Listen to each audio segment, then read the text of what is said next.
Hey friends, I wanted to come on a little bit and talk. I have been a little absent lately. I know I go in spurts where I'll come on and talk for a couple of videos a week and then I go missing. I have been dealing with a little bit of self-awareness, self-actualization maybe. I don't know if that's the word I'm looking for, when you start to begin to realize the truth about who you are and what's going on in your life. I don't think that's self-actualization. I'm not exactly sure. However, I've been working on acceptance of where I am in life. And so I want to talk about our financial strategy and acceptance, and about learning to kind of process where you are. I'm a verbal processor, so sometimes I can't verbalize how I'm feeling or thinking. I have to talk about it first and then process after. And a lot of times that even means that I listen to my videos back, or I listen to when I send a friend a text or a message, voice message, I'll listen to it back so I can process what I've said. And if you're a verbal processor, you know exactly what I'm talking about. My middle son is a verbal processor. We're both, if you are into Myers-Briggs or you know anything about psychological testing, we're both INFJ. We've both tested multiple times, and we always test INFJ advocate. And so that's our personality type. We're intuitive, yet we're also very aware of what's going on around us. We see patterns in things. And so I have recently come to the awareness. One thing is about some friends. So in the past couple of weeks, I have been putting myself out there trying to go and do more with people. I'm extremely introverted. I know I have about a 4-hour limit with people, and it's not that there's anything wrong with the people. It's just I get really tired after about 4 hours. And also, if I have to do a lot of mental gymnastics to be around someone, if I have to be watching what I say, or I feel like I might say the wrong thing, and it might not be them, it could be me. That is very challenging for me.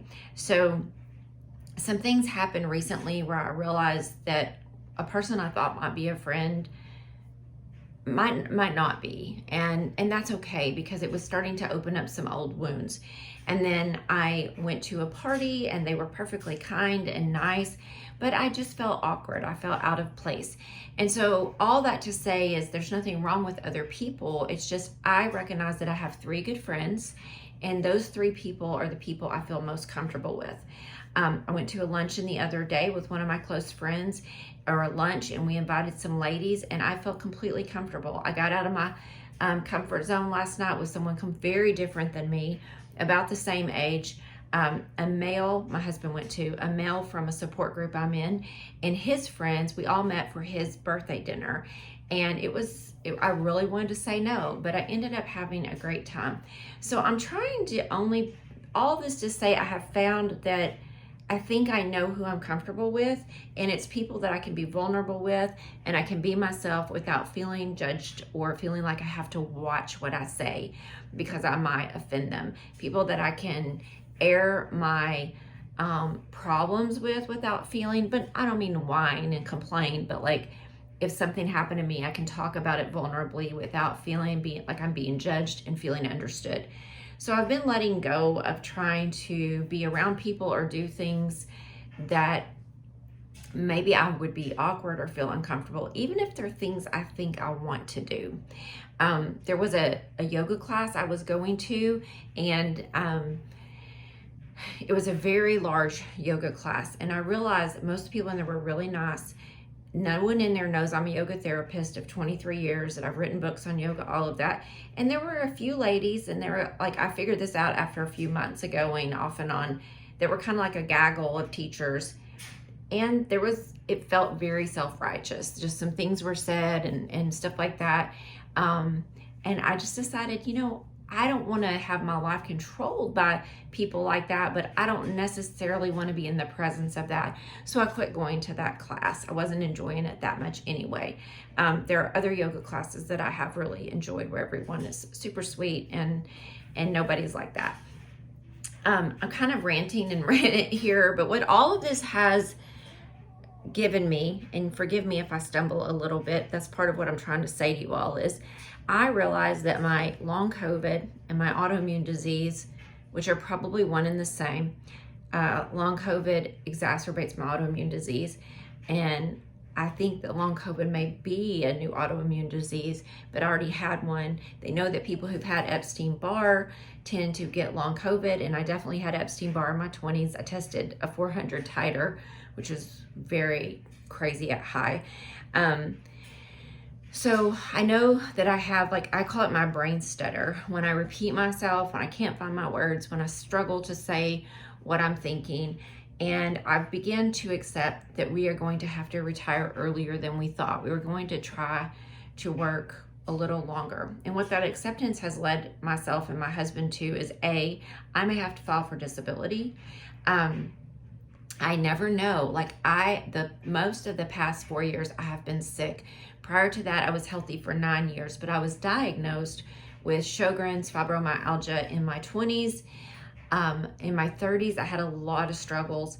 I did work, I've only ever worked part-time until I was in my 40s, and then I worked full-time plus, like full-time overtime. But in my 40s, oddly, I went into remission because I think my belief is I got out of a very stressful relationship, and that stress being gone helped me go into remission.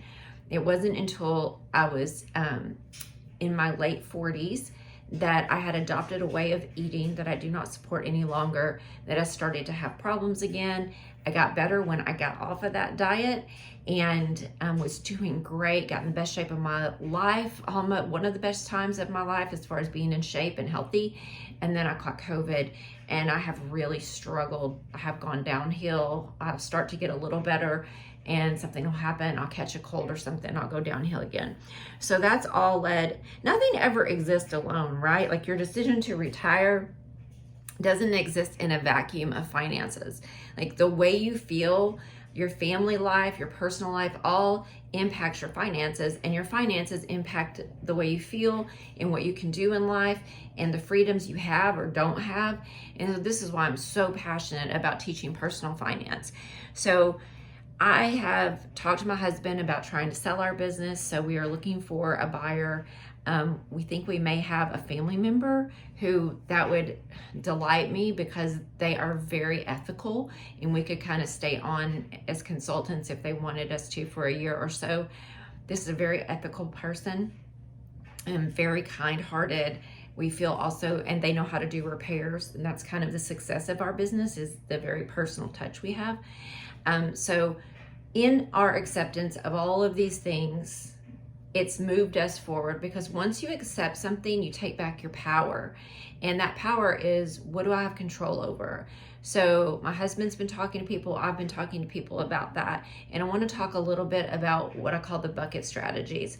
So I've talked about the 4% rule in the past. You need enough money that you can draw 4% off to supplement whatever other income you have. So if you have Social Security and pension, and for us we do, it's $36,000 a year. We're already getting the pension. Social Security can start in December. We probably won't take it then.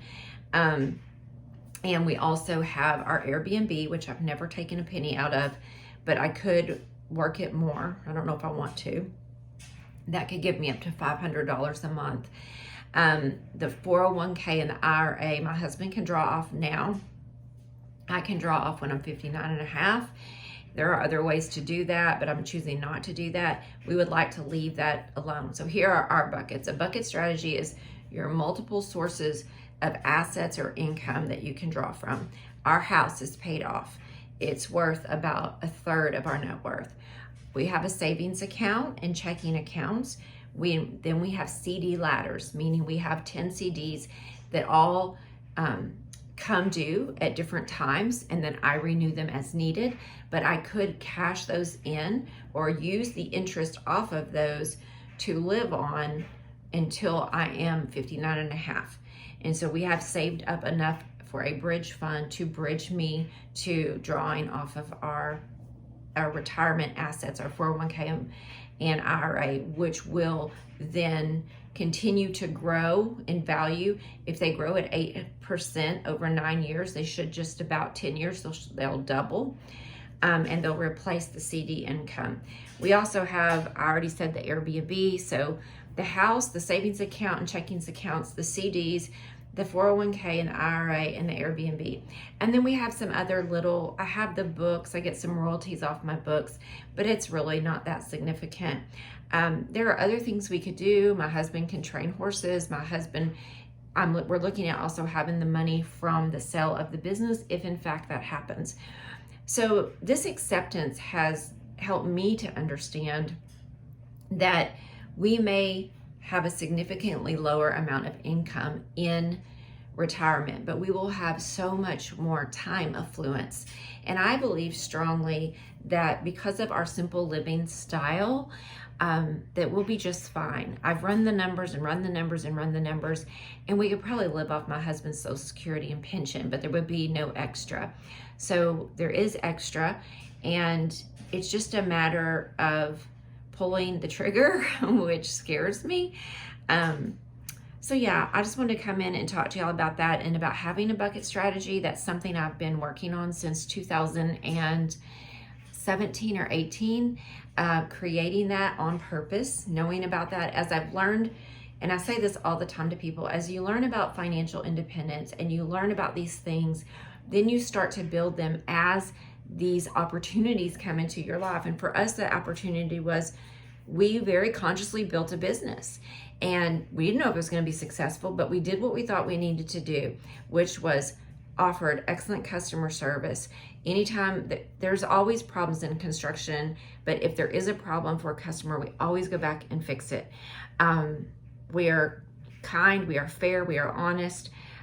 Today we had to go fix a problem where one of our workers just missed a seal in a pipe jack. And so my husband paid for to go over there and fix it because it's our responsibility. That stuff doesn't happen very often. Out of 100 roofs, we maybe have 2 problems. So that's pretty good when you're talking about dealing with crews and crews of people. Crews and crews, that's not a good way to say it, but things do happen and we try to fix them. Sorry, y'all. Part of my stuff is itchiness. Part of my autoimmune, and the pollen is really high out here.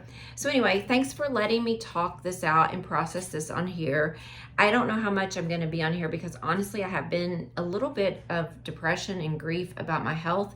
I have RA, and it's because of recent exposure to some stuff. I think it set it off, and I'm starting to get deformity in my fingers, which it's been hard to accept. Yeah. Okay. Thanks for watching. Bye.